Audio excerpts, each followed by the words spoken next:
I have a friend who used to be a Catholic nun. She was a Carmelite, and she spent years in the monastery before leaving because she wanted people outside the monastery to experience what she experienced inside it. One night, she described her prayer life to me like this. She would go into her cell at night, take off her clothes, and make love to God. Not as a stunt, not as a metaphor to sound edgy, but as a way of naming intimacy, consenting, unguarded, whole-bodied communion with the divine. After she left the monastery, I helped her with logistics for a retreat in Spain that explored the mystical poetry of 16th century Carmelites, including Teresa of Avila and St. John of the Cross. We traveled across the country to places where their work was born. We read the poems where they were first written, then walked, discussed, and mapped what the language was pointing to.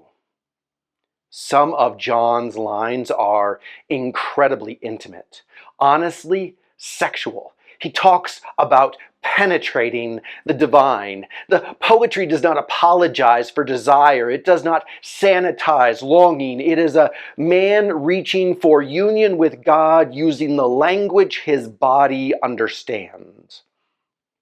Something in me wanted what my friend seemed to have. Not religious competence, not spiritual performance, not being a good man. I wanted union. The kind that makes you more human and more true. But I hit a snag I did not expect. So much of my image of God had been bound to male imagery. Father, King, Lord.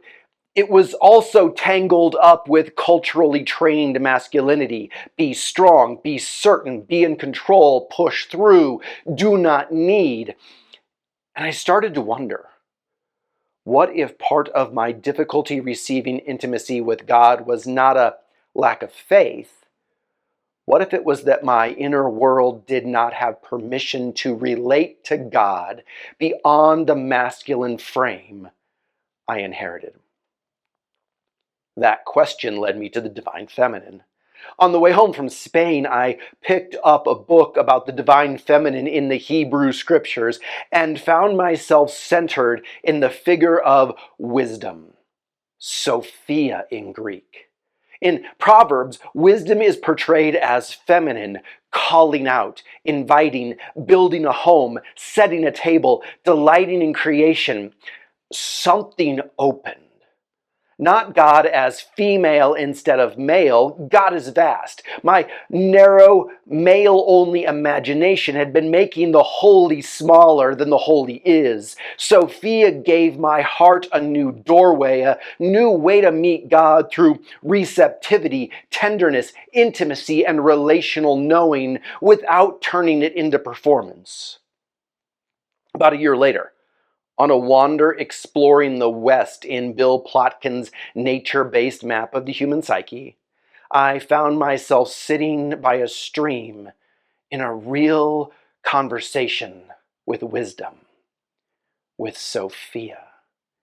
Not as a concept, but as presence. When it was over, I returned to the circle of men and the leader asked, "So what happened?" And without planning to, I dropped the line, "I got hitched today." See, by that pool, I had actually written vows to wisdom. And as I sat there, I heard vows spoken back to me. We exchanged them. It felt like covenant, an intimate knowing that did not require me to impress anyone. Sophia became a muse, the one who intimately knows my inner world, the one who keeps widening my understanding of God beyond my masculine stereotypes, beyond performative masculinity. It's into a richer, truer love. And so this Mother's Day, I am honoring the way the divine feminine has met me. Not to weaken me, but to make me whole. If you're curious about what this might look like in your life, I invite you to a 1-minute micro practice on receiving Sophia. Put one hand on your chest and one on your belly, or if you want to keep it simple, just a hand on your heart. Inhale normally. Exhale a little longer than you inhale. Do that 3 times. As you do, whisper or think, Sophia, I consent to receive.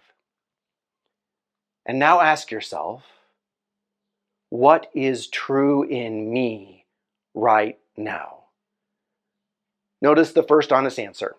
A word, a sensation, a memory. Do not fix it, just let it be. And then close by saying thank you and invite her to stay near. If you want to comment, let me give you a little bit of a prompt. Where in your life are you hungry for a more tender, receptive way to relate to God? Something beyond performance.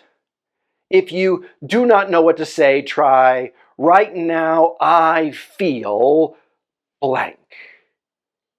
And what I most need is blank. See you next time.